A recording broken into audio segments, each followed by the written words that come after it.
Ayun,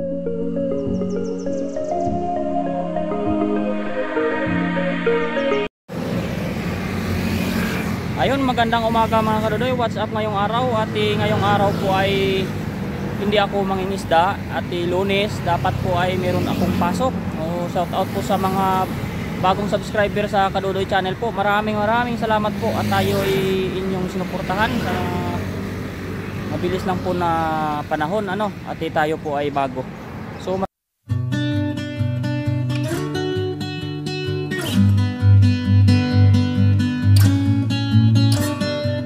maraming salamat po. At ngayong araw ako po ay pupunta sa LTO nila po dito sa Taiwan. At gawa nga po ay ako ay nakagawa ng violation po sa gobyerno ng Taiwan. So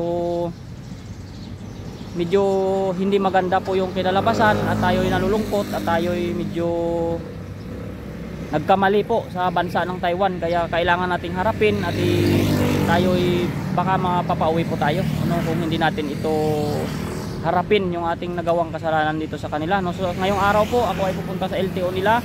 Andun po yung daan dyan. So pupunta ako, abangan po ninyo yung pangyayari doon, kung paano po at anong nangyayari. So subaybayan nyo po yan sa vlog ko, no? So for the meantime po, sasabihin ko dito sa sa kababayan ko sa OFW sa Taiwan, ano, ako po ay ngayon magbabayad ng halagang halos umabot sa Tara po, babiyahin na po tayo, ano. Pupunta tayo sa LTO nila at tayo may problemang kakarapin po doon at tayo doon ay nagbabayad, ano.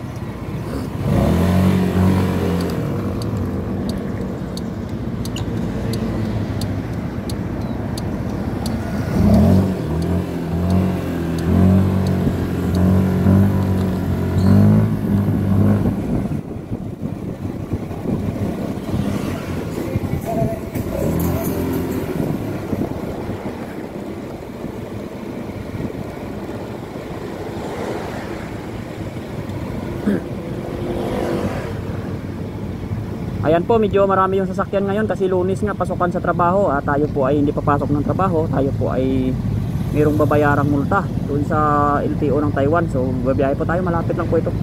Siguro nasa 5 minutes lang akong biyahe. Ayan po ay medyo nagkaroon tayo po ng pagkakamali dito sa Taiwan. Kaya kailangan natin bayaran kasi baka maapektuhan ng trabaho natin.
ayun mga kadudoy, malapit na po tayo.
Ayan mga kadudoy, andyan na po tayo sa kabilang kanto na yan, ano. So ayun, sa may parking na bus na yan. So andyan na yung LTO nila, malapit na.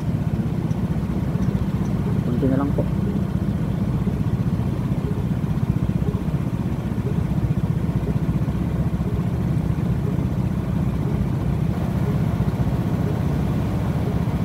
Maraming sasakyan po ngayon at gawa ay Lunes.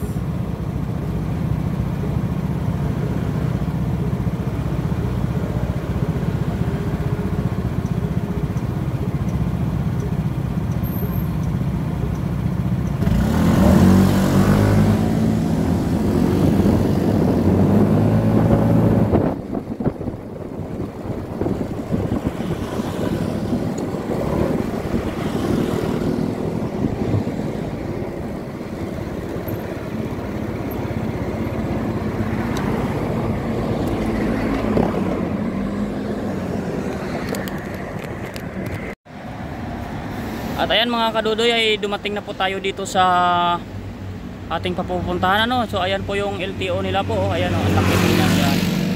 So dyan po yung LTO nila at tayo po ay pupunta dyan para magbayad, ano. So samahan nyo po ako at ipupunta natin dyan sa loob. Ayan po, ang lawak po dyan. So mga kadudoy, dyan din po ako nag-exam at dyan din po ako nag-driving test dito sa Taiwan, ano. Dyan sa loob dyan ng kanilang pinaka LTO dito sa Taichung po ito. Kaya samahan nyo po ako at alamin natin kung ano yung mangyayari sa ating mga bayarin doon. So sana maging maganda po ang kinalabasan. Sana wag naman tayo matanggalan ng lisensya, ano. So maraming salamat po at tara, sundan nyo na lang po ako sa loob mamaya, ano.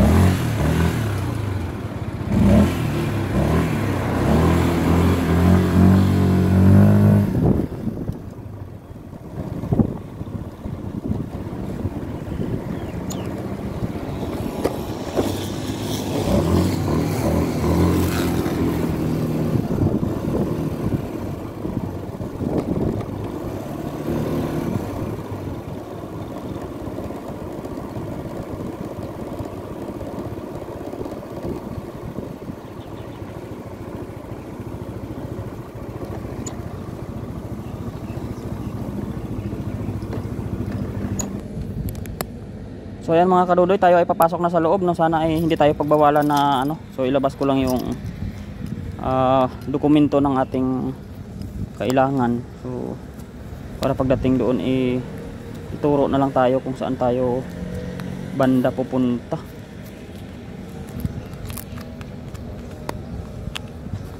Yan. So magbabayad muna ako po ng insurance, tapos pati po yung ating bayarin dito na multa ay bayaran na po rin natin. Ano, so ayan, maraming salamat po. Tara po, pasok tayo sa loob. Ano, sana hindi tayo pagbawalan na may cellphone tayo, nang makita naman ng mga viewers natin kung ano ang meron dito sa loob ng kanilang opisina ng LTO nila. Napakalaki po yan. Mamaya po pag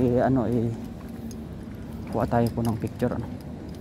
So sana hindi po bawal dito mag ng video. Ay, wala bang tao, saan hindi tayo pagalitan. One stop driving license. Pero mabait naman sila dito, sana hindi tayo papagalitan. So ayan po, terminal application. Saan kaya ang unang step dito? Magtanong tayo kay nanay. Kuha muna tayo ng number, baka may pila kasi parang kakabukas pa lang dito. Wala mang number.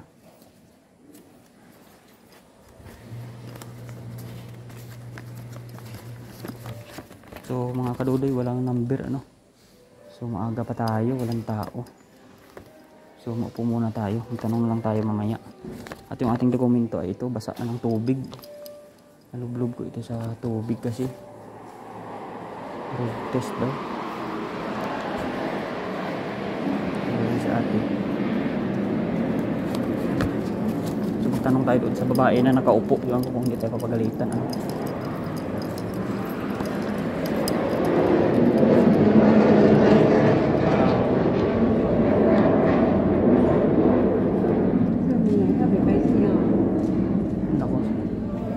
Suplada, hindi entertaining. Kapan yang ni hao? Ayun, may isa rin, busy rin. Sige sa inalim ha. Wala, parang walang nakita. Dito ako tinuro sa information, so sarado pa po. So may magantay na lang tayo. So, upo na lang muna tayo dito mga kaludoy. May sarado pa kasi. So, upo muna tayo dito sa table. So, ayan.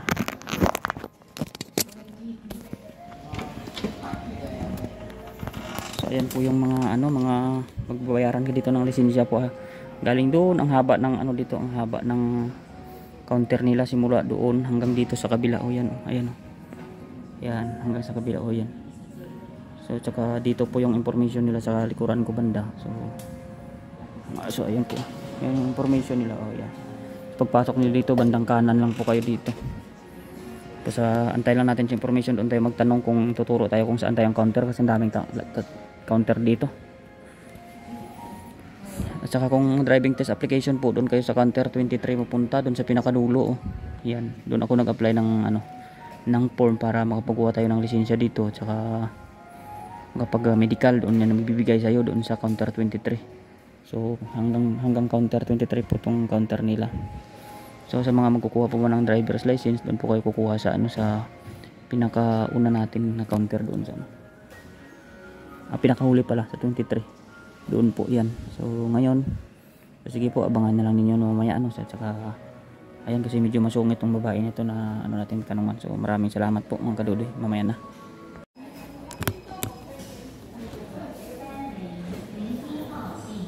Ang bayad tayo ng ating insurance.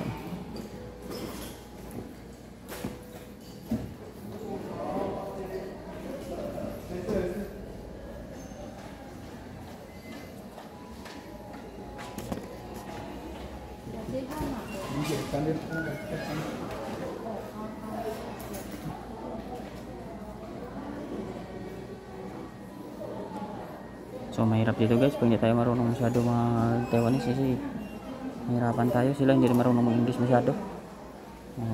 Kayanin na lang natin. Yung expire na itong ko nang alam ko to. 24 pa ng April. May na ngayon. Meron na natin. Baka may multa na nga to. At mamaya meron pa tayong isang harapin na problema doon. Unahin muna natin to sa insurance. And guys, dito yung insurance nila sa gilid. Ano? So mamaya na update ko kayo. Bye tayo sa insurance. So ayun mga kadudoy, ay matapos tayo nakabayad na tayo ng insurance. Ano? So ito yung counter nila na malaki. Pag galing kayo doon sa information, so ayun yung counter nila. So doon kayo magbayad. May pangalan doon na insurance company. Ayan, and then kayo magbayad. Yung counter dito ay simula 1 hanggang 23. So doon kayo sa pinaka counter number 1, tapos sa kaliwa din yung insurance company doon. Doon kayo magbayad. So ngayon iikot ako doon sa likuran. Kasi doon daw sa likuran ang magbabayad na naman tayo ng violation natin. Ano? So abangan nyo ako. So ito yung loob ng opisina nila. So ang lawak nito. Ito may kabayan tayo na kumuha ng lisensya dito. Mga kabayan, okay ka na? Binigyan ka na ng mapa? Ha? Appointment. Appointment na? Oo, ano? Oo. Kahit may appointment ka, mag-walk-in ka na lang. Ha? Try mo mag-walk-in. Kasi dati walk-in mo yan. Ba't appointment lang yun? Mag-appointment para ako. Pero pa medical daw muna ako ito. Oh. Baka pagka na medical na ako, pwede na siguro ako mag-ano. Yung pagbalik mo dito, appointment na. Oo. Siguro. Pero yung pag medical mo, medical ka na doon. Saan ang mapa? Ito daw, kahit saan daw dito sa Scan mo lang, oh. Ayan, marami na pala eh. Sa Lungjing, doon yun. Ito sa Puke Road, sa baba pa yun, sa Siton yan eh.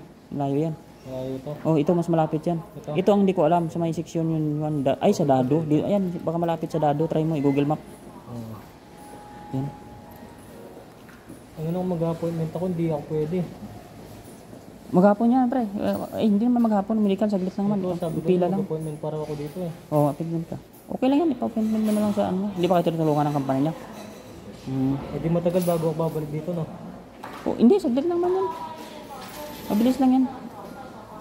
Sabado nga pwede ka maka-appointment kasi sa company namin, tumutulong yung HR namin dyan. Na-appointment kami ng HR namin ng Sabado para walang kang absent sa company. Andiyan ka na, no? Magbabayad muna ako sa ano. Sige.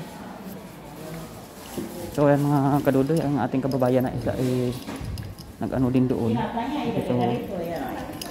So nag-ano din siya, ay apply siya ng lisensya ng motor dito. So dahil tinuro naman tayo dito sa likod ng building, at iikot daw tayo dito.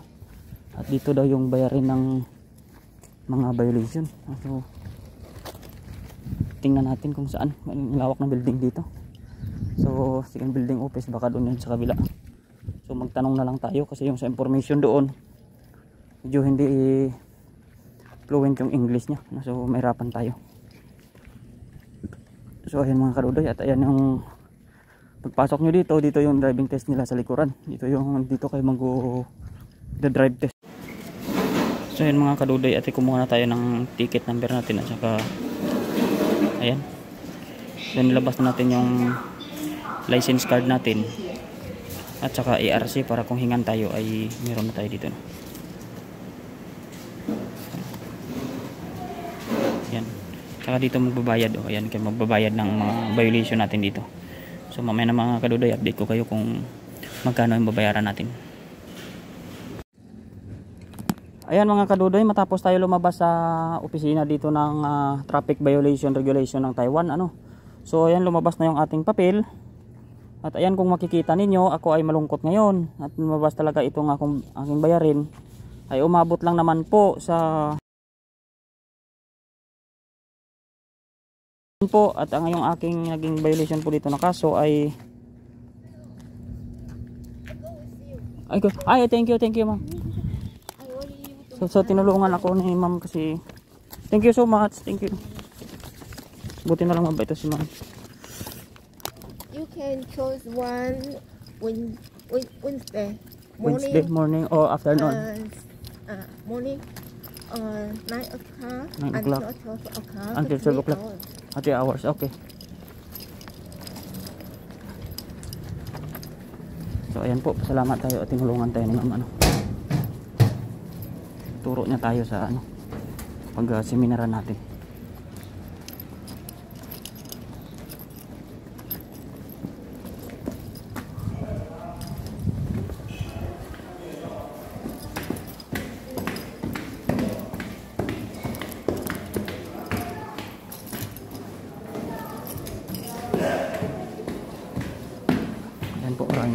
dito. So, behave lang tayo.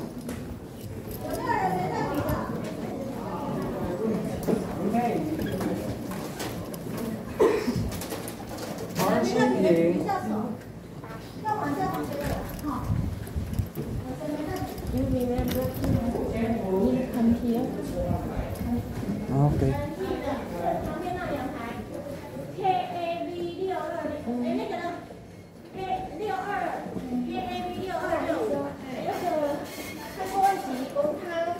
他有3小时43条的，可以帮他排一个课在这边吗？哦，看一下，这里。对，come here. Come here Wednesday. Yeah, the lady will tell you the day. Okay. Okay, thank you ma'am. Thank you. Ayun po, tinulungan tayo at kailangan ko naripaso po yung lisensya ko at saka plate number. So bawal ako po magmotor ng loob ng 6 months ano. So ayan mga kadudoy, wait na lang natin yung resulta. Saka Merkulis lang dito pwede mag ano. So ayan, mamaya ko ikwento po sa inyo ang lahat.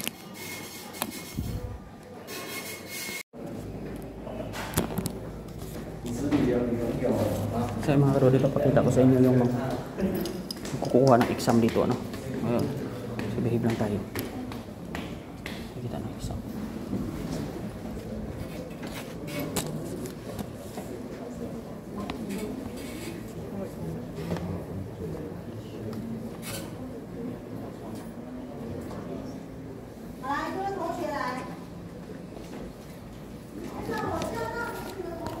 So ayan po mga kadudoy, yung mga nag-i-exam dito sa Taiwan, ang kukuha sila ng lisensya. Ano? So ayan po, lalabas na uli ako. So sa labas na lang tayo magkwentuhan ano. At dadaan po ako dito ulit sa loob para makita ninyo yung looban. So ayan po. Tayo ay nakapagbayad na at tayo uuwi na. Pero uwi tayo ng malungkot. Kasi bawal na tayo mag-ano natin ano. So ayan mga kadudoy, kwento muna tayo ano. So ayan, uupo lang tayo dito sa labasan mga kadudoy, tapos magmuni-muni ng kaunti at magkwento tayo muna ano. So ayan yung labas. So ayan mga kadudoy, tingnan na lang ninyo yung labas dito no. Yan, may nag ano dito pwede pala mag-use sila oh. So ayan,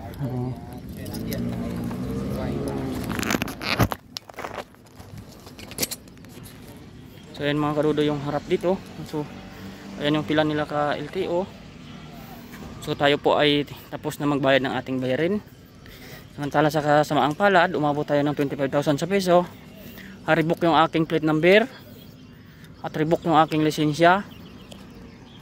Hindi po ako pwede magmaneho sa loob ng 6 months ng motor no. So ayan po, may mga bus station dito. Tsaka ito po yung labasan.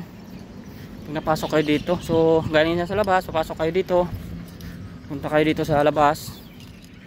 Ayan, ikot lang kayo dyan no?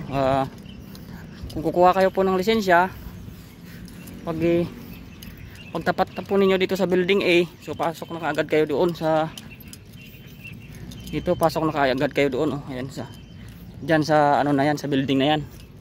Dyan po kayo papasok agad dyan sa building na yan. Pag kayo naman po ay babayad ng violation ninyo, iikot kayo doon sa likuran, andun ang daan. Yan, ikot kayo doon. Saka may building doon sa building B. Doon po tayo babayad ng ating mga traffic violation no, mga huli natin. So ayan po, tayo ay uuwi na at tayo ay nakapagbayad naman At kailangan ko po mag-seminar no, ulit. Mag-lecture po ako kasi gawa ng overspeeding po lahat ng ating violation. So ayan po.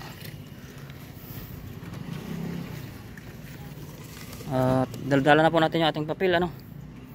So ayan, maraming salamat po sa panonood. Sana may natutunan kayo. At abangan nyo na lang po sa vlog natin. At ilagay ko po doon yung mga violation ko at kung anong dapat mga natin gawin ano.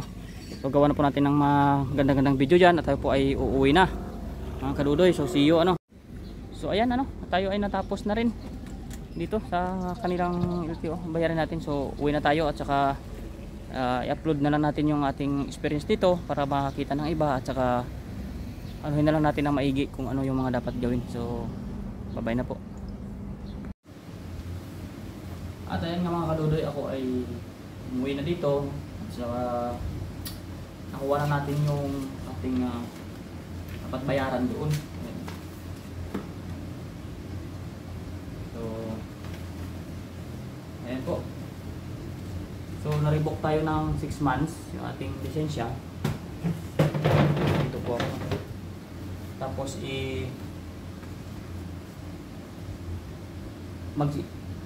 mag-seminar lesson ako ulit sa sa August 7.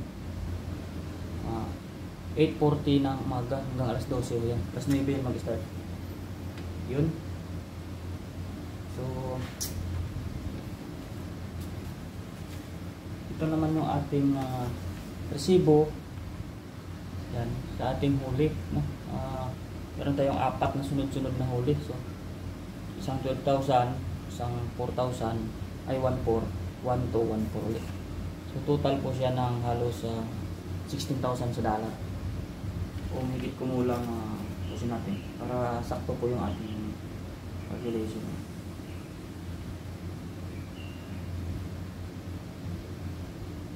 Ayan.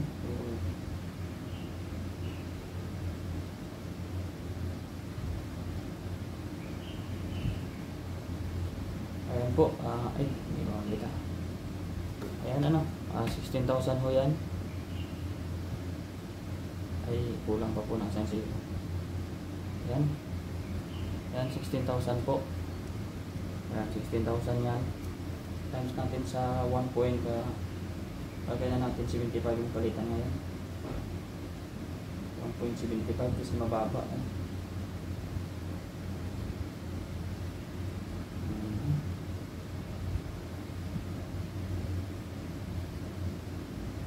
Mali po tayo ng pindot. Ang labas ang person. Okay, times natin ay 16,000 times natin po sa 1.75. Ayan po. Times natin ng ganun. So, labas natin ay So, halos ayan po. Maliwanag na maliwanag. Umabot po tayo ng 28,000. 28,000 po yung ating multa dito sa Taiwan. Ayan po. Umabot po yan ng 28,000. So, ganun po. Masakit po yun sa side ko pero kasalanan ko naman. So, okay na. Tanggapin na lang natin. Ayan. At ito po yung mga record doon na nakuha natin. So, ito hindi tayo makatanggi kasi meron talaga dito. Yan. So, may total na 16,000. Yan na po yung ating mga naging duration. So, ayun. Mga kadudoy, at tayo ay medyo malungkot muna ngayon kasi nga tayo ay nagkabayad ng halos 28,000 sa peso pala yun. Hindi lang 25. Akala ko 25. Sa 28,000. So, sakit sa box natin yun. No? Pero tanggapin natin kasi kasalanan natin yun. At bayaran natin. So, ayan naman yung mga countermeasure mga kababayan ko dito na baka gusto ninyo So, matagal na kasi ito natin alam. Hindi ko man pinapansin. Kasi pag binibingihan lang tayo ba kasi nga alam naman pag Pinoy. Pag hindi pa yan nahuli, okay lang. Nahuli tayo, di bayad tayo, no? Saka lang tayo mag-install. So, ayan lang po.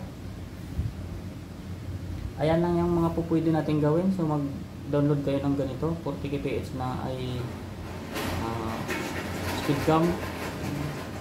Ayan po, dapat. Kung 40 yung limit, dapat 38 ang takbo. Goods yan. O mga ganyan. Kung 40 ang takbo, dapat 35 lang tayo. Goods po yan. Kahit ganyan po. Kaya 40 ang takbo, 38 ang takbo natin. 40 yung limit. Goods tayo. Ako po, sabi ng bae doon kanina, umabot po kasi ako ng takbo na inulat niya dito sa papel. Ayan po. 40 kph lang po yan. Tumakbo ako ng 50. Ayan. Kaya ako nagka-violation. So, natin makagawa. So, ayan mga kadudoy.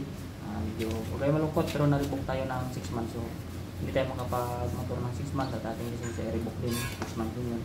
Saka mag-list tawag doon, list of study by tawag doon. Babalik pa ako doon. So, ayan po, sana may tutunan kayo. At ingat-ingat lang dito mga sa kababayan ko sa driver din sa Taiwan. Hindi biro magbayad ng ganun kalaki. So, bayad na tayo, clear na tayo doon. So, yun lang, hindi tayo makapag-drive ng 6 months. Hanggang dito na lang ating video. At ako ay mag-ice cream na lang tayo kahit pa paano. Ingatin.